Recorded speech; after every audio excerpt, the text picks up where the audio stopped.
राधे राधे। पुरुषोत्तम भगवान की जय, विष्णु भगवान की जय, राधा कृष्ण भगवान की जय। दोस्तों, जैसे कि आप सबको मालूम है, पुरुषोत्तम मास चल रहा है, पुरुषोत्तम महीना चल रहा है, जिसको हम अधिक मास भी कहते हैं। पुरुषोत्तम मास पूजा पाठ के लिए बहुत ही उत्तम महीना है। तो पुरुषोत्तम मास में भगवान विष्णु की पूजा की जाती है, विष्णु को समर्पित है ये महीना। तो भगवान विष्णु के आप कोई भी रूप, जैसे श्री रामचंद्र जी, कृष्ण जी हैं, लड्डू गोपाल है, नरसिंह भगवान है, आप इन सभी अवतारों की पूजा कर सकते हैं। और इस महीने पुरुषोत्तम मास में विष्णु सहस्त्र का नाम, विष्णु सूक्त का पाठ और विष्णु जी से रिलेटेड सभी कथाएं वगैरह जो आप सत्यनारायण की कथा वगैरह है वो भी करा सकते हैं। इस तरह से आप इस महीने कर सकते हैं। तो चलिए, हम आज आपको सुनाएंगे पुरुषोत्तम मास महात्म्य का 16वां अध्याय। तो चलिए, हम आपको सुनाते हैं पुरुषोत्तम मास का 16वां अध्याय।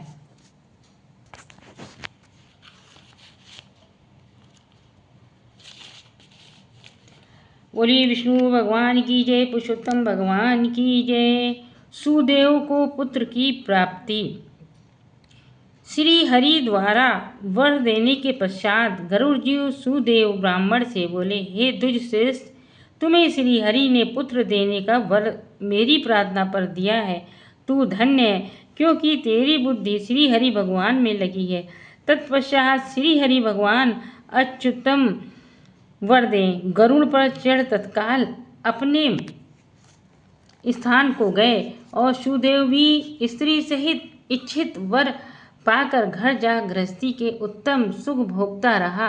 कुछ काल बीतने पर गौतमी गर्भवती हुई। प्रसूति काल होने पर गौतमी के गर्भ से उत्तम पुत्र पैदा हुआ।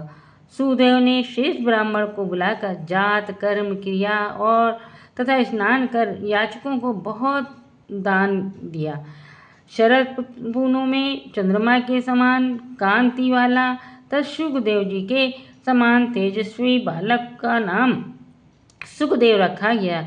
वह शुक्ल पक्ष के चंद्रमा के समान बढ़ता गया।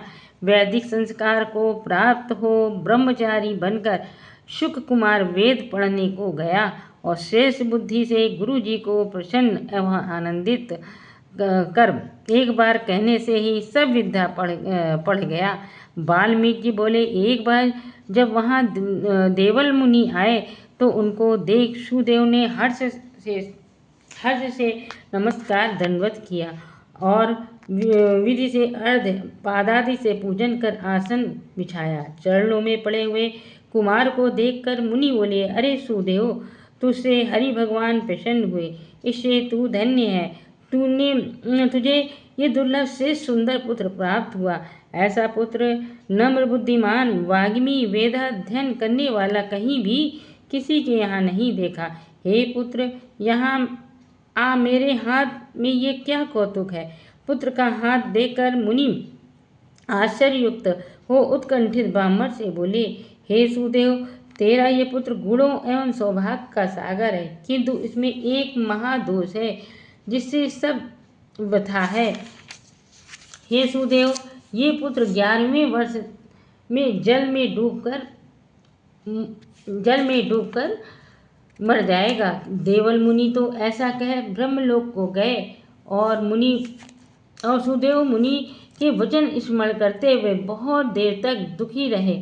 फिर गौतमी धीरज कर पुत्र को गोदी में ले प्रेम से मुख चूम पति से बोली, हे द्विजराज, होने वाली वस्तु में भय नहीं करना चाहिए। क्या राजा नल रामचंद्र जी युधिष्ठिर को दुख नहीं हुए?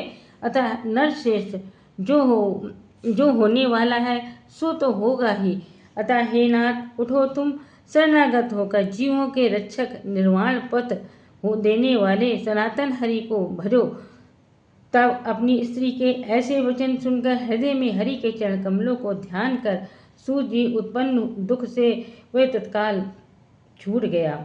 ये थी पुरुषोत्तम मास का 16वां अध्याय। इस वीडियो को ज़्यादा से ज़्यादा शेयर कीजिएगा, ये कथा सब तक पहुंचनी चाहिए।